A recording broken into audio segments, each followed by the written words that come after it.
नमः शिवाय। प्रिय भक्तों, आप सभी के जीवन में बाबा भोलेनाथ की कृपा सदा सर्वदा बनी रहे, आपका जीवन सदैव सुखमय रहे और जो भी इस पावन पुण्यमयी शिव महापुराण के इन अध्यायों को सुन रहा है उसके जीवन में कभी भी कोई कष्ट न आए और उसके संतान और उसके परिवार में कभी किसी को किसी भी परेशानी का सामना न करना पड़े।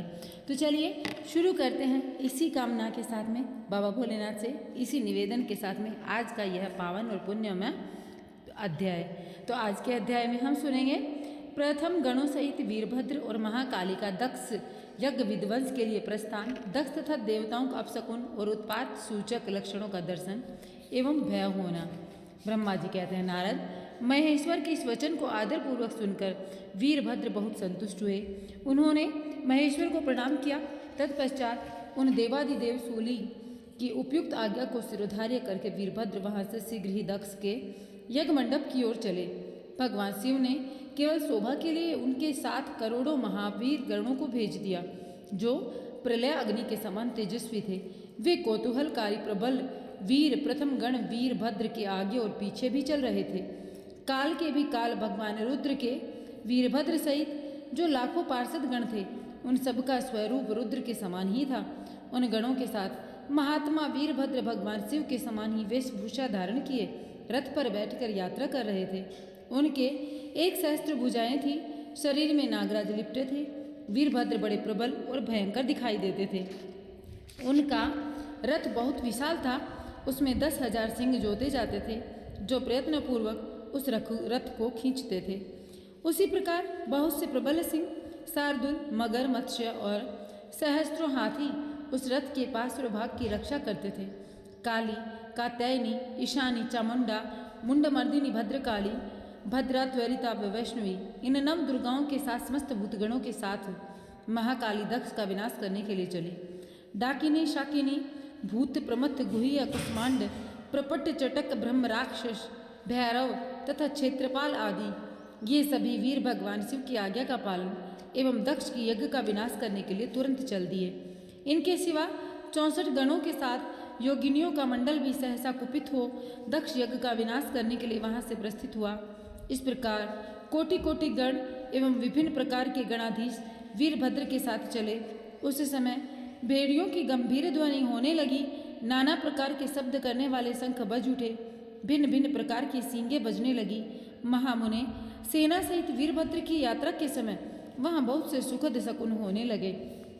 इस प्रकार जब प्रथम गणों सहित वीरभद्र ने प्रस्थान किया तब उधर दक्ष तथा देवताओं को बहुत से अशुभ लक्षण दिखाई देने लगे। देवऋषि यज्ञ विध्वंस की सूचना देने वाले त्रिविध उत्पात प्रकट करने लगे। दक्ष की बाईं आंख, बाईं भुजा और बाईं जांघ फड़कने लगी। तात वाम अंगों का वह फड़कना सर्वथा अशुभ सूचक था और नाना प्रकार के कष्ट मिलने की सूचना दे रहा था। उस समय दक्ष की यज्ञशाला में धरती डोलने लगी। दक्ष को दोपहर के समय दिन में ही अद्भुत तारे दिखने लगे। दिशाएं मलिन हो गई। सूर्यमंडल चितकबरा दिखने लगा। उस पर हजारों घेरे पड़ गए जिससे वह भयंकर जान पड़ता था। बिजली और अग्नि के समान दीप्तिमान तारे टूट टूट कर गिरने लगे और बहुत से भयानक अपशकुन होने लगे। इसी बीच में वहां आकाशवाणी प्रकट हुई जो संपूर्ण देवताओं और विशेषतः दक्ष को अपनी बात सुनाने लगी। आकाशवाणी बोली, ओ दक्ष, आज तेरे जन्म को धिक्कार है। तू महामूढ़ और पापात्मा है। भगवान हर की ओर से तुझे महान दुख प्राप्त होगा जो किसी तरह नहीं टल सकता। अब यहाँ तेरा हाहाकार भी सुनाई नहीं देगा। जो मूढ़ देवता आदि तेरे यज्ञ में स्थित हैं उनको भी महान दुख होगा, इसमें संशय नहीं। ब्रह्मा जी कहते हैं, मुने, आकाशवाणी की यह बात सुनकर पूर्वोक्त अशुभ सूचक लक्षणों को देख कर दक्ष तथा दूसरे देवता आदि को अत्यंत भय प्राप्त हुआ। उस समय दक्ष मन ही मन अत्यंत व्याकुल कांपने लगे और अपने प्रभु लक्ष्मीपति भगवान विष्णु की शरण में गए। वे भय से अधीर हो बेसुध हो रहे थे। उन्होंने स्वयं वत्सल देवादिदेव भगवान विष्णु को प्रणाम किया और उनकी स्तुति करने लगे। अब एक बार आप सबको लिख देना है कमेंट बॉक्स में, हर हर महादेव। आगे हम सुनेंगे दक्ष के यज्ञ की रक्षा के लिए भगवान विष्णु से प्रार्थना, भगवान का शिवद्रोह जनित संकट को टालने में अपनी असमर्थता बताते हुए दक्ष को समझाना तथा सेना सहित वीरभद्र का आगमन। दक्ष बोले, देवादिदेव हरे विष्णु, दीनबंधु कृपानिधि, आपको मेरी और मेरे यज्ञ की रक्षा करनी चाहिए प्रभु। आप ही यज्ञ के रक्षक हैं, यज्ञ ही आपका कर्म है, आप यज्ञ स्वरूप हैं। आपको ऐसी कृपा करना चाहिए जिससे यज्ञ का विनाश न हो। ब्रह्मा जी कहते हैं, मुनीश्वर, इस तरह अनेक प्रकार से सादर प्रार्थना करके दक्ष भगवान श्री हरि के चरणों में गिर पड़े। उनका चित्त भय से व्याकुल हो रहा था। तब जिनके मन में घबराहट आ गई थी, उन प्रजापति दक्ष को उठाकर उनकी पूर्वोक्त बात सुनकर भगवान विष्णु ने देवादिदेव शिव का स्मरण किया। अपने प्रभु एवं महान ऐश्वर्य से युक्त परमेश्वर शिव का स्मरण करके शिव तत्व के ज्ञाता श्री हरि दक्ष को समझाते हुए बोले।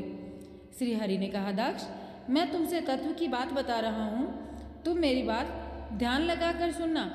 मेरा यह वचन तुम्हारे लिए सर्वथा हितकर तथा महामंत्र के समान सुखदायक होगा।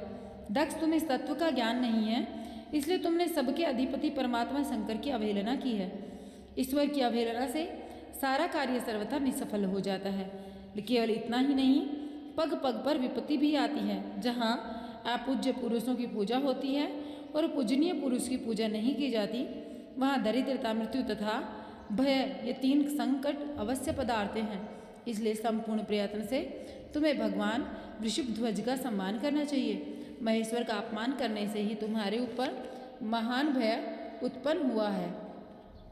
अब हम सब लोग प्रभु होते हुए भी आज तुम्हारी दुर्नीति के कारण जो संकट आया है, उसे टालने में समर्थ नहीं है। यह मैं तुमसे सच्ची बात कहता हूँ। ब्रह्मा जी कहते हैं, नारद, भगवान विष्णु का यह वचन सुनकर दक्ष चिंता में डूब गए। उनके चेहरे का रंग उड़ गया, वे चुपचाप पृथ्वी पर खड़े हो गए।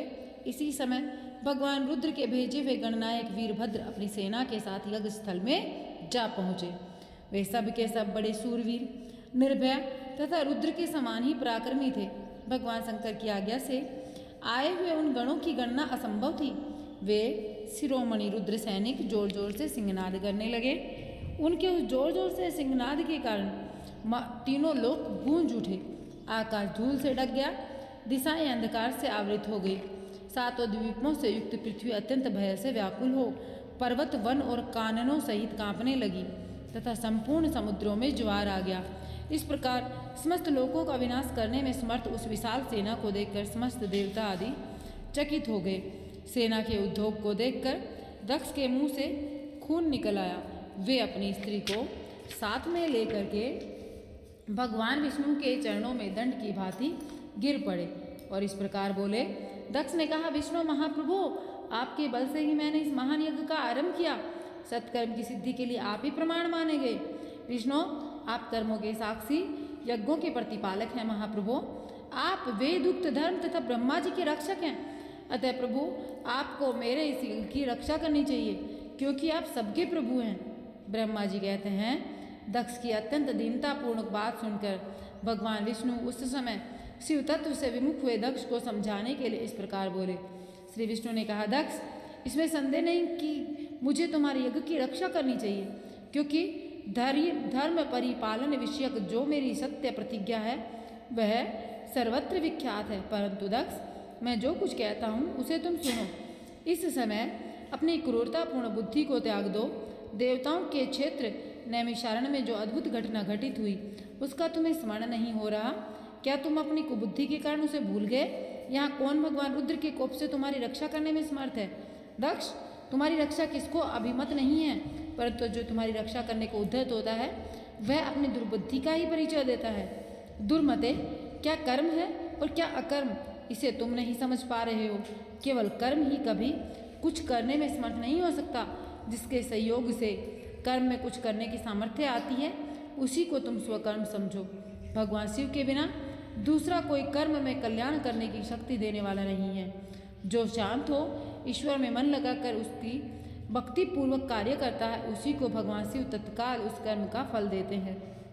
जो मनुष्य केवल ज्ञान का सहारा ले अनीश्वरवादी हो जाते हैं और ईश्वर को नहीं मानते हैं, वे शतकोटि कल्पों तक नरक में ही पड़े रहते हैं। फिर वे कर्म पास में बंधे हुए जीव प्रत्येक जन्म में नरकों की यातना भोगते हैं, क्योंकि वे केवल सकाम कर्म के ही स्वरूप का आश्रय लेने वाले होते हैं। हे शत्रुमर्दन वीरभद्र, जो यज्ञशाला के आंगन में आ पहुँचे हैं, भगवान रुद्र की क्रोध अग्नि से प्रकट हुए हैं। इस समय समस्त रुद्रगणों के नायक यही हैं। ये हम लोगों के विनाश के लिए आए हैं, इसमें संशय नहीं है। कोई भी कार्य क्यों न हो, वस्तुतः इनके लिए कुछ भी अशक्य है ही नहीं। ये महान सामर्थ्यशाली वीरभद्र सब देवताओं को अवश्य जलाकर ये शांत होंगे, इसमें संशय नहीं जान पड़ता। मैं भर्म से महादेव जी की शपथ उल्लंघन करके जो यहाँ ठहरा, उसके कारण तुम्हारे साथ मुझे भी इस कष्ट का सामना करना ही पड़ेगा। भगवान विष्णु इस प्रकार कह ही रहे थे कि वीरभद्र के साथ शिवगणों की सेना का समुद्र उमड़ गया। समस्त सेना आदि ने उन्हें देखा। तो प्रिय भक्तों, आज का यह अध्याय हम इतना ही सुनेंगे।